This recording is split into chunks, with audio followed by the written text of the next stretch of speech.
here today at our Tech Water facility just south of Natchez. This is probably the pride and joy of our operation. This is a big part of what we do. We spend probably 3 to 4 days a week here.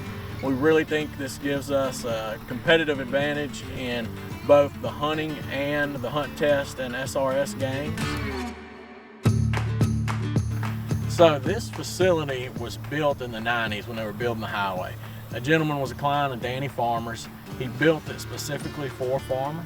The front 2 ponds are actually copies of Rex Carr's ponds in California. The back 2 ponds were drawn by John and Laura Parrott. I found the ponds at about 14 when I was first getting into dogs, and the gentleman that would eventually become my mentor, Rick Mott, owned them. A lot of people look at them, they say, man, that's too much for a dog to take in, and man, I couldn't disagree more. They are really busy, there's a lot going on, but our young dogs, we get them out here at a young age.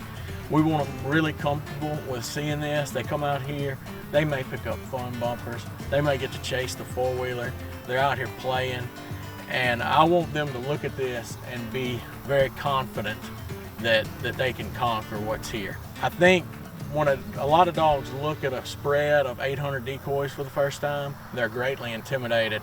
I think our dogs look at it, and because of what they've done here, they've got a lot more confidence that they can conquer what's in front of them. So one of the advantages of this piece of property are the channels that we have. Everywhere you look, there's a channel or there's a place to allow a dog to get out of the water, then get back in. With our young dogs, as soon as they're finished swim by and confident running land blinds, we move on to channel blinds. And it's simply get in the water and swim up the channel. Once they can do this successfully, we step back to the road and run it from the road. And there's about 4 of these that we teach them, and all that we're really trying to get across to them is choose water. Every dog, when they come out, they're land-eye dominant. We're trying to get them to where they are seeking water because we are hunting waterfowl. If we were dove hunters or pheasant hunters, we probably wouldn't be quite as worried about this. But a duck dog, they need to be seeking water. Here, sit. For those, until they're about 6 months old, I'm building retrieving drive and introducing them to people, places, and things. They just can't get enough of it. I can tell within about an hour of a dog getting to my facility how good of a job the people did raising them. And you hear a lot of people talk about an on-off switch or a gentleman's gun dog, and that's where you build your on-off switch, and that's where you build the gentleman's gun dog.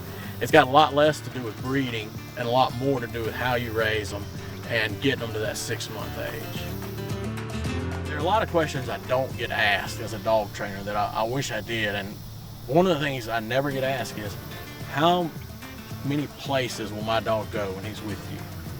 You know, we train at this facility. We train around our kennel. We train at several cattle farms around town.